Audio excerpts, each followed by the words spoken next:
Once I understood how to use open-ended questions effectively, 90% of my pre-presentation jitters just melted away. Close-ended versus open-ended questions training is not just for sales teams. It's one of the most effective engagement techniques you can leverage in your presentations. Hi, my name's Jordan Taylor with the Corporate Training Companion, and I've worked in corporate L&D for over 15 years. And companies come to me when they need to establish or improve their training. With that in mind, today, I wanted to break down the difference between close-ended and open-ended questions. And then we'll talk about 7 best practices for leveraging open-ended questions in your sessions. Let's jump in. First and foremost, let's talk about the difference between closed and open-ended questions. It's easy to understand, but not so easy to implement. Simply put, a close-ended question requires a one-word answer. So it's questions like, do you understand? What time is it? What tool do I use for XYZ task? Or really any question that requires a yes or no answer. An open-ended question, on the other hand, requires a sentence or more to answer. And they might sound something like, in your own words, how would you describe? Or what is the process for XYZ? These types of questions will lead to an answer that can't be given in just one word. So now that we've established what close-ended versus open-ended questions are, let's talk about those 7 best practices for leveraging them in your presentations. Starting with plan and document questions in advance. Before you present, brainstorm and write down a few well-placed open-ended questions that you can ask during your session. Document what you will ask and when you will ask it. You probably don't need any more than 3 to 5 per presentation hour, but just make sure that you have a way to reference those questions while you're presenting. For a full preparation process and downloadable lesson plan worksheet that can help with all of that, open this video in another tab. Which leads us to best practice number 2. Give your participants plenty of time to respond. Open-ended questions require your participants to actually think, not just react. So that means you need to get really comfortable with silence. 15 to 30 seconds will feel like an eternity while you're waiting for responses, but for your participants, it flies by in the blink of an eye because they're thinking and organizing their thoughts. So give them that time and just zip it.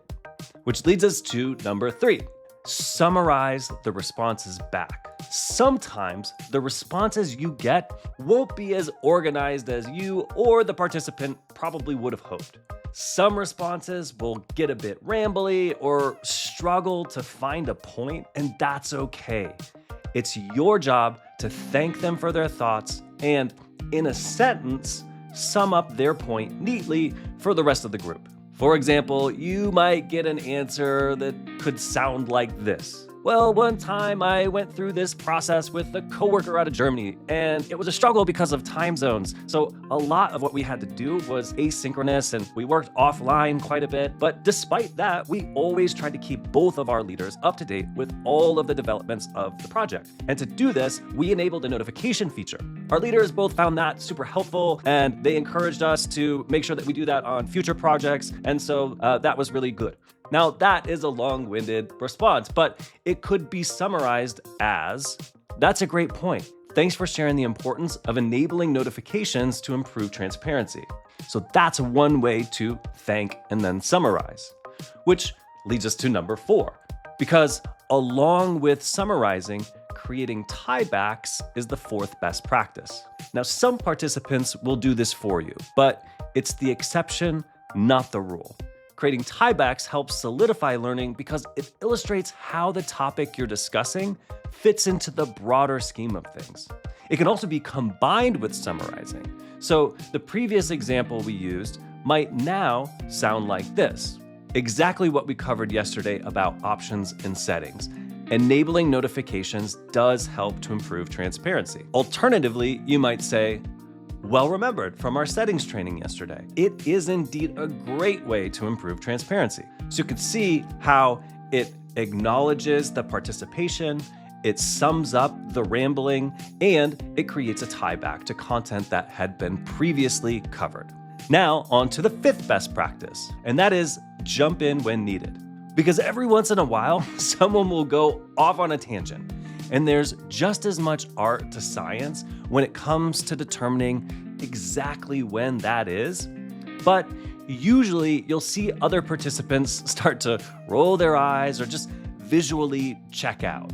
Once that starts to happen, you need to jump in with a well-placed interjection.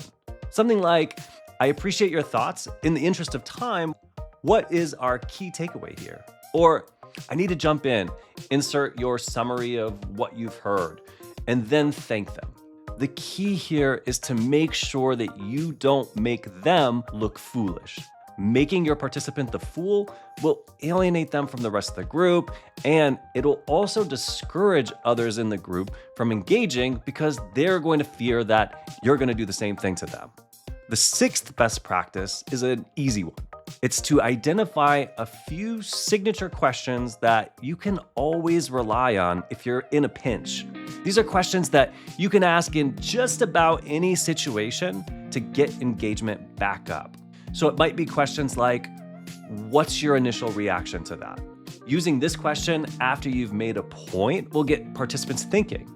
It's also low stress because you're asking for an initial reaction, not a well thought out response. A simple two-word question, what else, is another question I use often. Because even the most well-planned, open-ended questions can breed one or two-word answers from time to time. If that happens, you could follow it up with, what else? And this will often lead to more thorough or thoughtful answers from your other participants. What questions do you have about that is another go-to question for me.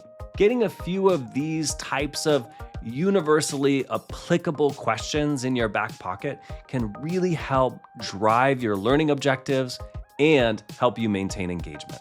Last but not least, be yourself and be curious. At the end of the day, when asking questions to a group of people during a presentation or a training session, all you're doing is having a conversation with a group of people. Don't allow yourself to get into your own head. Be yourself. Be curious. Ask the same types of questions that you would ask if you were talking to a person one-on-one. This is probably the simplest idea of all of the best practices, yet I admit it's probably going to be the most difficult to truly master.